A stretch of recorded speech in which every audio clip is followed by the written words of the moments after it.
So, right, how's things? Yeah, not too bad, thank you. And Not yeah, too bad.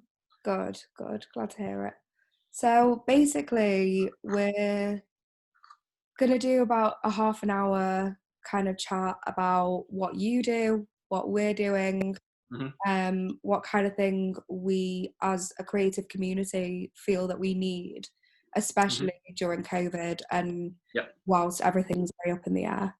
But the first thing I wanted to start with was what Intern does. And personally, having you as a tutor, I hands down think that you were the best tutor that I had at uni. Nice. Taught me a lot of things that I really needed to be slapped in the face with a little bit. And I just want to give you a minute to talk about what you love about your job. Yeah, so I mean, I hope, the slap in the face was metaphorical, Metaphor, of course. and not too harsh in that regard. Not at But all. yeah, I mean, I guess to kind of put it in a nutshell, started off as a kind of means of challenging this kind of just this weird culture where everyone seemed content to work for free and be kind of routinely exploited over and over again, and that very quickly kind of it became obvious to me that like that's a privilege to be able to just work for free until somebody finally decides that you know enough people to give you a job. So initially we started out as a print magazine, and the kind of goal there was to just kind of show how amazing young people's work was. And then kind of moving forward into what we do now, it's very much about filling in the gaps between education and industry. And I think that's something that creative education, largely speaking, and kind of you were in a minority in that regard, in that you were at one of the few universities that actually embeds some kind of professional practice stuff at module level. Most just kind of stick it with the careers department, and like put it into career employability weeks, which are during reading weeks when everyone goes home. So I guess now we've kind of evolved into, I suppose, alternative creative education isn't quite right. It's more that we're kind of there to fill in these like glaring, just like huge swathes of stuff that I honestly can't understand how you can charge somebody what you charge them, and over 3 years you can't find the time to like teach people just the basics of how to take those practice-based skills that they're developing and apply them in like a career content. I don't understand it. I But 100% agree. And I think the best thing that I could have ever have got out of that course was what you taught me. And realistically, that should have been something that had been developed throughout the whole thing. But I'm lucky enough that it was a minor part of that course in a way that I really, really appreciated it. So thank you for that. And thank you for talking about Intern. So I kind of just wanted to talk a little bit about York Design Week and what we stand for as a week and what we're looking to do, because generally we, as much as we're looking to link between the creative community and creative agencies, we also want to hear how you could also benefit from being a part of the week. So one thing that I would say that links you with York Design Week is the clear insight that you as a tutor, but also someone that's been in industry, can give to all of us. As like, I'm a new graduate, and I think it's also the idea of being truly you and being able to provide that online, which is quite difficult. But generally, as the week and like unfolds, I think one thing that we'll hopefully see is playfulness and creativity and collaboration, and also activism. And I'm hoping that one thing that really stands through is this idea that we're pushing towards a better world and a better environment to work in. Would you see yourself as an activist? I don't know, maybe that's a little bit strong. I'm naturally self deprecating anyway, so I certainly I don't kind of move through life looking to hoover up credit for anyone else's successes. I think in terms of like creativity as a like a broadly speaking as a career, I think you touched on some really interesting points there. It's a type of work, and I use that intentionally very broadly. I know that's like it's hard to kind of encompass all of the different kind of work that you can do in the creative industries, but generally speaking, it's a type of work that affords you, I guess, kind of more flexibility than a lot of jobs in terms of like where you focus your energy and kind of what's behind the thing that you're making or the thing that you're contributing to being made. So with that comes a responsibility, which can sometimes be kind of daunting for people. It's also like a lot to ask of young people when it's hard as hell for them to kind of get started anyway, to then be like, oh, by the way, you better be designing for good, is like, is a lot to put on people. But I think, one thing I've seen in the past years, like really, really clearly, is that, young people are, designing, they're kind of making, they're kind of using their visual communication skills that they're developing to talk about stuff that they care about. And that's really good.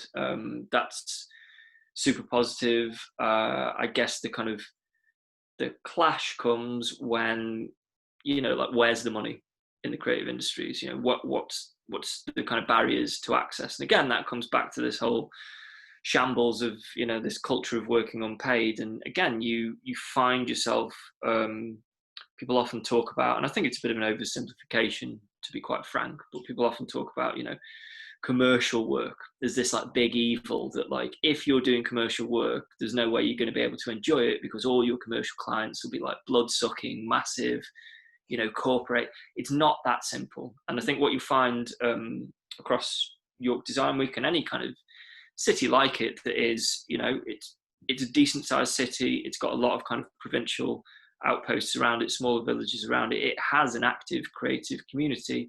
Most of the businesses operating within that ecosystem are small businesses, doing, their own thing. And a lot of them will be independently owned. So I think within that, there's definitely space for conversations, both on the kind of designer's side, creative side, and the client side, as well as, how do we do things that are positive? How do we, collaborate in interesting ways? And as a creative, whether you're, want to label yourself as an activist or anything else,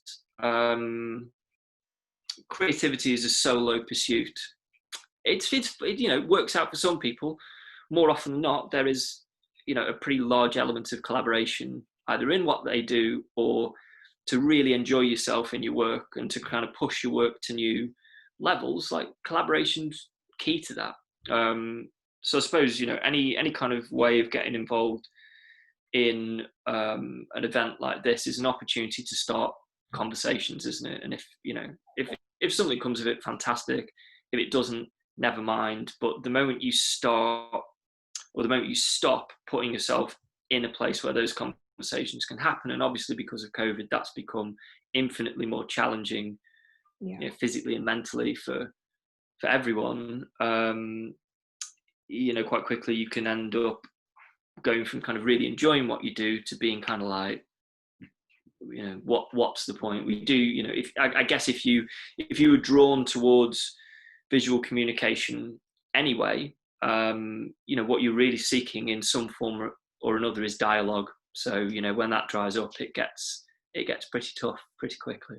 100%. And I think the one thing that we can all take out of COVID is that as much as it's easy to, go to an event and speak to a couple of people, I think it's such a different experience to go out of your way and have these conversations, because right now we need them.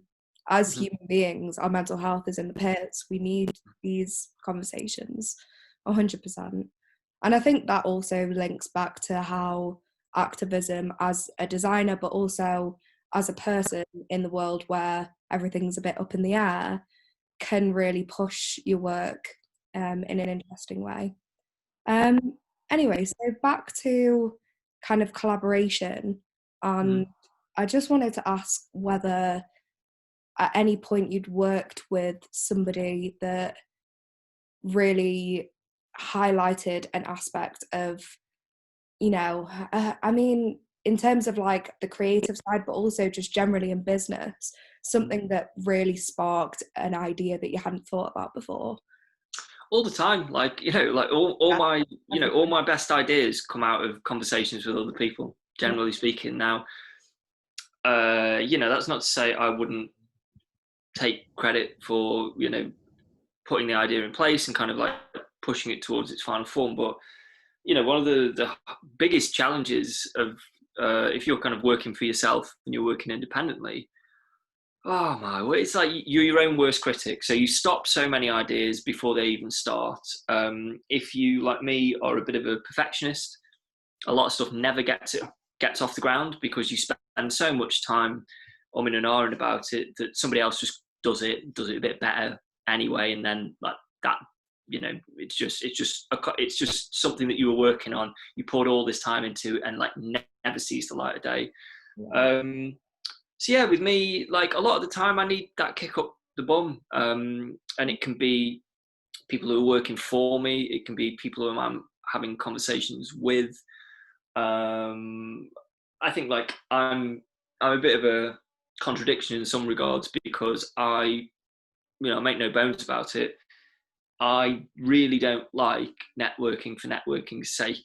It doesn't appeal to me. So I can really understand. I hope this came across when we were kind of talking about it in a talk scenario, that I think that's the thing for a lot of people, right? That you hear that word, or the other side of it is maybe you're a creative person, and the idea of collaboration means you have less ownership, and it's through a democratic process, you kind of lose some of the essence of your idea. But time after time, like it's like I said, it's when I'm in those situations, it's when I'm talking with people, when I'm bouncing ideas off someone. And yeah, if I've kind of learned anything in business, it's that what's that kind of phrase? Done is better than good. And when it comes to the creative industries, I think there's a good deal of kind of shared communal guilt there, because a lot of the time we do just kind of sit on things way beyond the point that they need to be. It's that kind of like designer's eye. You see one tiny detail that's wrong. I used to do it with the magazine. That thing was like 140 odd pages. The hours I'd spend trying to find like tiny little things. Nobody ever saw them. I've published stuff that had whopping errors in, that when I realized them after we'd already printed the things, I had sleepless nights. Nobody has ever so much as emailed me, DM'd me, anything to say, by the way, did you see that? Like nobody, maybe a handful of people found out. Nobody cared. Wow. So I think a lot of the time you need that, that dialogue can be with somebody that you are like consciously or unconsciously collaborating with as part of the process. Or it can also be your customers. And I think that's, often the quickest and most kind of direct route for the sort of feedback that can really make a difference in project, that you just put something out there knowing that it isn't perfect, and let other people tell you the ways in which it's not perfect. Because I can promise you one thing, whatever your perception of those imperfections are, somebody else's read of it is totally different. And rather than, I guess it's the big challenge as a designer, really truly getting out of that mindset where you're designing for yourself, because you're not the customer. Even if you think you aren't the customer, you aren't the end user. And it's those people's opinion, not your perception of their opinion, that is the most important. So yeah, any way or any kind of means that you can get things out there. And I think that for me is something that often makes a really crucial difference for young people trying to get into the industry. I wrote something, or rather published something last week, about experience, and how I think that kind of word is used quite devilishly by employers as just a kind of like, it's dead easy to just go, you've not got enough experience, it doesn't mean anything, like there's no gauge for that. Yeah. But I think one way that you can, as a young person, have undeniable experience on your CV is if you've taken one of those university, it could be a university project, it could be a kind of self-initiated thing. If you actually take it and put it in the real world and have people interact with it, nobody can take that experience away from you. It's not any less valid than any experience that somebody in a massive company might have. You've done the same thing, and that kind of going through that process opens up such a kind of rich opportunity for kind of learning, iteration, and kind of process that you don't get if you just make something and then it lives on a portfolio website that only a handful of people ever see. 100%. And I think it's also how you interact with work, which is almost more important than the work itself. If it's not easily navigatable, if it's not easily accessible, if people can't read it, then you lose all sense of it. So I completely agree. Yeah, exactly. It can look fantastic, but if the person who it was meant to, kind of communicate something to doesn't engage with it or can't engage with it, it has not done its job. You've not solved. Like, design is always about solving a problem. Yeah. And in order to solve that problem properly, you've got to really, truly understand what that problem is. And the two most important groups that you need to talk to in order to really understand that problem are the client, and half the time they don't fully understand the problem. Yeah. And whoever the kind of customer or end user is, and they're the people who've really, and it's a bit of a kind of weird elitist mindset that design generally teaches, that you're like all seeing and all knowing, and aesthetically you've got like greater sensibilities. It's bullshit. Like, if you're not prepared to like get down in the dirt on the level with the people you're trying to speak to, you're never going to be able to do it effectively. You can have the fanciest typesetting in the planet. Nobody's going to give a toss. 100%. And you also need to just, like you say, go and get your hands dirty, go and speak to those people, go and get out there. Also, sometimes you need to find a problem for yourself. Sometimes the client doesn't know at all, and they come to you saying, redesign my brand for me. And you've got to find an issue and you've got to figure it out for yourself. So I think that's a completely fair enough perspective on it. Yeah, I think for that, like, one that's really like quick and easy, it's not, a solve all, but like a good place to start. If a client comes to you and says, redesign my brand, there's the three whys: why this, why me, why now? And if, chances are they're not going to be able to answer those questions very easily, nor should they. So it's by kind of eliciting really long, detailed, thoughtful responses through questions like that what you actually need to know as a designer is like, what's the business objective here? What's the goal that you're driving towards? Because as a client, you might think that like a new piece of branding, a new logo is going to solve those problems. If it isn't, it's better as a designer to be able to say, well, actually, how about we look at these? How about we kind of peel this back and look at what the real problem is? Now, if that's part of it, great. But maybe it's not. And yeah, I think you get a lot of the time that you get, and one of the most common things that people come to me with is they've got in some kind of dispute with the client. The client, commissioned them to do the job half the time and they haven't signed a contract or got paid up front, so it's already a mess. Yeah. And then they get revision after revision after revision requests from clients, and still at the end the client isn't happy. More often than not, it's because the client didn't really understand their problem. So you could make something look like whatever, but it's still not doing it for them because you didn't take that time at the start to be like, okay, is this actually what you need? Yeah. And also asking those tough questions, because sometimes I even, for one of my projects at uni, worked with a friend of mine who is a DJ, and I was making him work, and then halfway through was like, well, I don't even know why I'm really asking you, because I don't really need anything right now. And it's like, you need to ask those deep questions and talk to the person on a personal level, even to a point where it's like, do you even need to spend the money? Do you even need to get me in? But it's also in a way that we're not forcing this work to happen. if it happens, it will happen naturally, and you've got to give it a little bit of fate. Well, it's part of the service you're providing, right? If somebody's going to work with you time and time again, it's probably because you're reliable, you're good to work with, and ultimately, bottom line is you deliver results. Yeah. Now, your ability to deliver results is fundamentally undermined if you start taking on work that doesn't need to be done, because those results are never going to appear, are they? So, yeah, like that, you know, those tough conversations that you're on about, like that's part of the service you provide. You know, and it's weird for a lot of, again, because there's never any discussion of this at universities. You know, that feels, when somebody says that to you, it's like, you know, I'm not a shrink. I'm not here to like get deep with. Yeah, you are. That's part of the job. But you know, unfortunately, nobody really talks about that. Yeah, 100%. I'm gonna move on to kind of back to creativity, really, and kind of back to playfulness.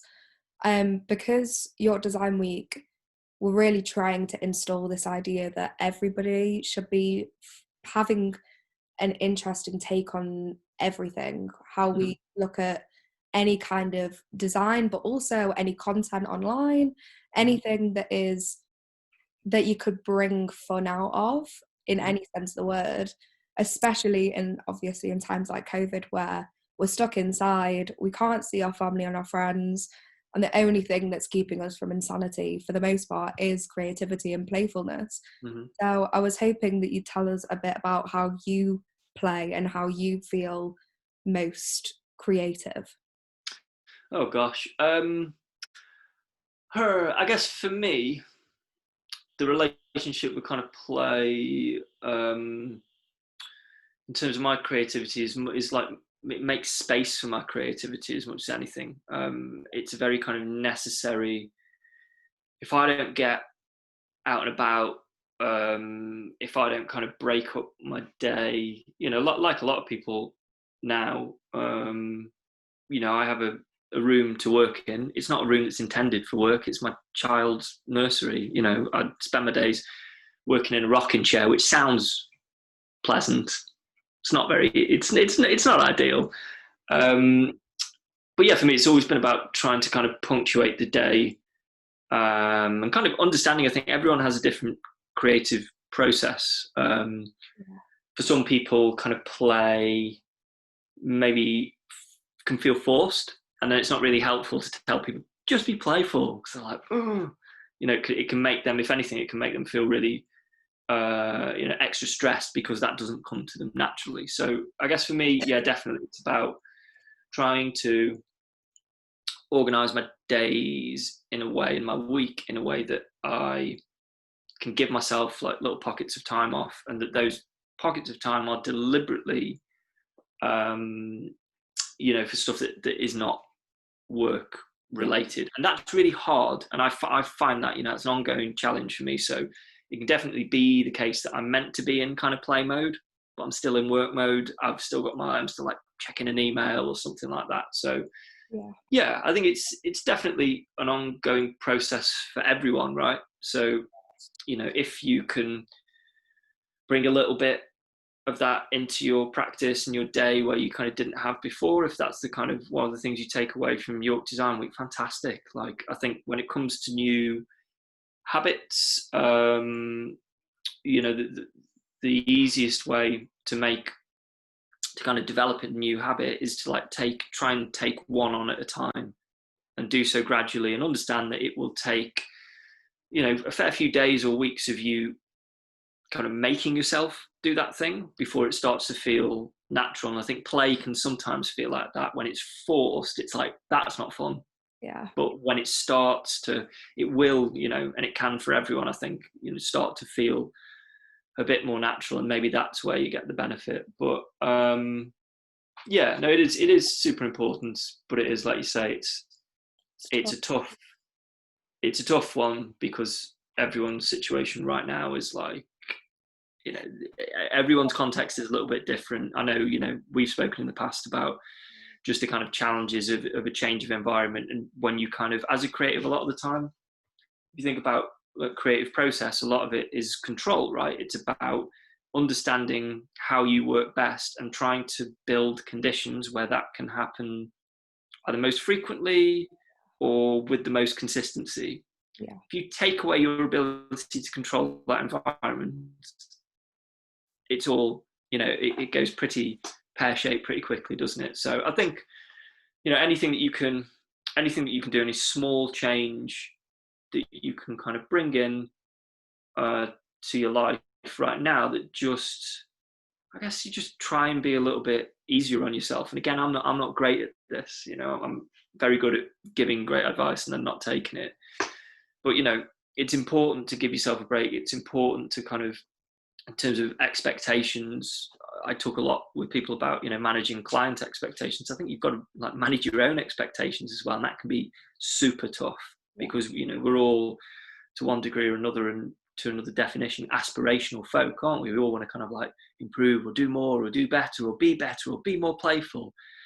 And those things can start to be like little kind of prisons almost that you built for yourself. So, if you have one day in a week that was marginally better than you thought it was going to be, that's a massive win. Pat yourself on the back, put your feet up, and enjoy that. And most importantly, and to end, like, do not get into some kind of contest with other people. Their version of play, their version of collaboration, whatever it might be, it will not look like yours. It shouldn't look like yours. So just try to kind of, anything that you try and do to kind of better your situation or relax or whatever it might be, you're the kind of measuring point of that, not anyone else. 100%. And I think not taking anything too seriously is also quite helpful in that sense. Like, I'm quite a serious person for the most part, and I think the one thing that I kind of have tried to do is push myself to, especially whilst being inside, just push myself to not be constantly working and constantly thinking, because you're actually worse when you're constantly thinking. I personally believe. You need rest. You need physical rest, and you need like mental rest. You're not going to be nobody in the history of time has ever been at their most productive when they're just on always. We're not machines. We have up and downs, and that's that's the one thing you can be sure of as a person, that you're gonna have good days and you're gonna have bad days. And I guess what's tough now for a lot of people is usually your kind of the environment around you kind of takes away your focus from that, whether you're on a good day or a bad day. When you're kind of penned in, it's like being in a room full of mirrors. It's just you've only really got how you're doing in that moment as a gauge of like what's going on. So it can be really tough, and it will be really tough. But yeah, kind of any opportunity to try and just kind of, if you feel yourself slipping into a really kind of like monotonous and intense, period, just like anything that you can do to break that up. If it's calling a mate who you haven't spoken to for months, if it's walk into the shop, if we're allowed to walk to the shop, even if it's to buy something you don't really need, whatever it is, to just kind of break away from things a little bit, and to try not to feel too guilty. Like, everyone's going to be watching shitloads more of absolute crud on Netflix, aren't they? Like, that's just going to be the way it is. So you don't need to, yes, you need to be conscious if you're kind of noticing a really kind of unhelpful pattern that's making you feel down, but to punish yourself for like putting your feet up, cracking open a tin of biscuits and like watching Bake Off, it's fine. Exactly. Also, just go and find some nature. Yeah. I think that's always how I get myself out of the seriousness, is just actually, if we can leave and just go and find something green. And I think that's one thing that, again, York Design Week is looking to do. We're really trying to look at, although we're inside and although there's only so much you can do, how can you bring nature and its mindfulness and its calming nature into the home, and how you can use that as an excuse as well, to have a moment Yeah. and reflect on things. Yeah, I think the best way I've found of doing that throughout all this is when we do our workshop sessions, which perhaps would have been in person.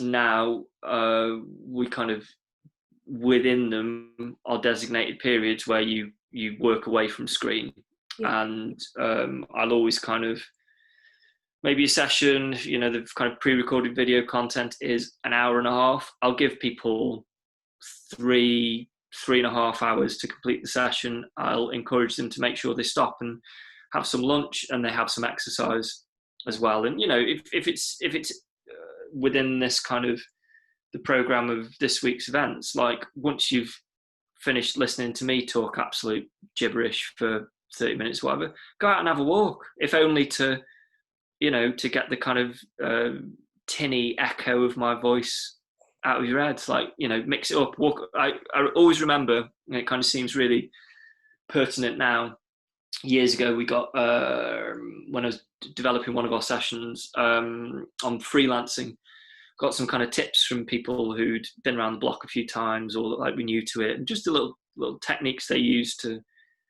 kind of do it. One guy told me that gets up in the morning, and he worked from home a lot at this point, illustrating, I think. He'd get up, get dressed, have his breakfast, and then go for a walk around the block. And it was usually about 10-minute brisk stroll. And in his mind, he was like, he felt really daft when he first started doing it, because he knew he was only coming back to his home. What he was trying to do is kind of trick his mind into that being the kind of journey to work in the morning, so that when he came back in, he was like, all right, it's work mode now. And he did, and he got into that, and he found it really, really helpful to just go, clear his mind in the morning. I'm in the zone. When I come back, I do work. So something as simple as that can make, when you just, when you're going from like bedroom to like second bedroom, or like bedroom to like you're crawling out of bed to the where your laptop's sat, and you're pulling your laptop onto your lap and pulling the covers back up. Something like that can make a huge, huge difference. So like any little opportunity you get, I'm totally with you. Just get yourself outside.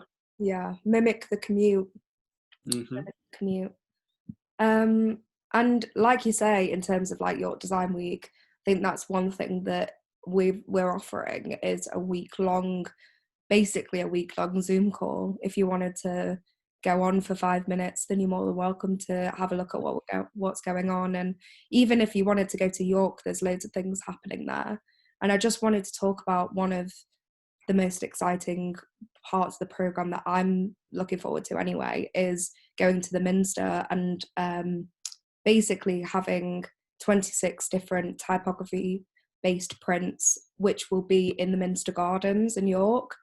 And again, that's all about this idea of mindfulness and it being within a green space, but also it being a 26 man-made prints, and that's really interesting. And the kind of juxtaposition of man-made and nature and how we interact with nature, because I do think it's something that we miss sometimes, but it's going to be exciting, and there's loads of things happening. So it's an exciting week ahead. And finally, I just kind of wanted to ask what you're up to next and what's going on with Intern. So at the minute we've got our online course on how to price your work available. That's going pretty well. We've got a few hundred students from all around the world. Again, like I wish, I sincerely, hand on heart, that there wasn't really a need for this, because universities around the world would teach people how to do this, but unfortunately they're not. So that's been well received.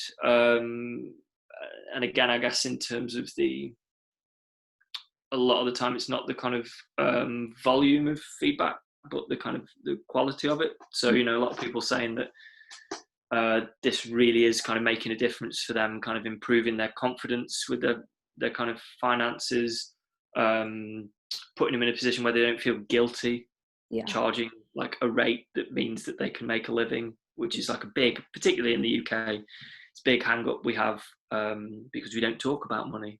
So yeah, just kind of building on that really. It means it's kind of nice. I don't know why it took me I do, but it took me, unfortunately, a global pandemic before I took this stuff online. Before that, it was kind of delivered through universities, and every year, just really kind of like soul sapping to try and convince a bunch of course leaders that this is incredibly valuable without them taking it personally and saying, well, our course is great, why are you telling us? So it's just nice to kind of cut out the middleman, and go straight to customers, particularly at a point when people understandably are feeling a bit hacked off about the university offer, which you can understand. So not to be, not trying to be kind of, taking advantage of that situation, but just trying to provide some support. So we've got some other sessions that we're going to kind of tease out and develop, and hopefully people, if they are thinking of, if they are kind of freelancing where they perhaps hadn't been before, or if they're considering a change of career, or if they're finding it really tough to kind of break in, we'll just be able to provide a bit of guidance and a bit of insight that will make that journey a little less kind of painful. So yeah, that's pretty much our focus for the time being. Yeah. I mean, it's pretty important at the moment with everything that's happening. Well, it's tough, isn't it? It's like, it's on the one hand, it's an ask, isn't it? Asking people to buy a product or a service that kind of has the vague promise of helping them, secure work. At a time like this, it's like you're asking a lot for people to trust you and kind of be like, okay, I don't have heaps of cash, so what I do invest, I need to invest wisely. So, it's tricky, but we can only do what we can do to try and show people that we're not. I guess this is the other thing everyone's got to watch out for right now, is that there's going to be a huge boom in like online courses. A lot of them are just going to be rubbish, complete Mickey take. I bought one the other day that was 35 quid, and it was a 40-minute video, and I learned nothing. But you take that chance every time, don't you? So for me, I guess just trying to, as clearly as I can, show people the kind of, the way we teach, the kind of approach we have, and if that works for people, fantastic. If it doesn't, then good luck to them, regardless. 100%. And I mean, obviously, I was lucky enough to have you as a tutor in person, and that's something that I'll never ever take for granted, because it really, really was. It was a brilliant course. And I've spoke to a girl that I did my foundation with in Manchester recently. She did graphic design at MMU, and I was talking to her about your course, and I said, there is no way that £50 is realistically not going to help you as a person with confidence and insight, and as a person who can speak for themselves. That £50 will repeat itself a million times over, and I know it because I've seen it.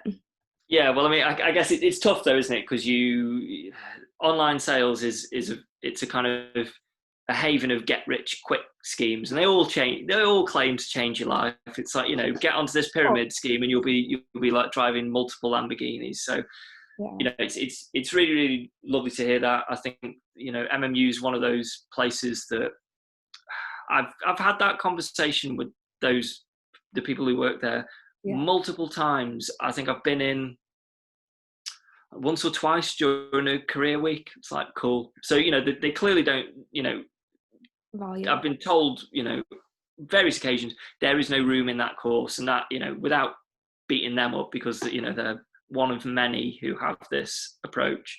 It just seems really crazy to me that over 3 years of a taught program, and everyone all the students and graduates I've spoken to from MMU, they have never been told how to price their work. And I just, and that was in the sessions that I'm kind of looking to put out there.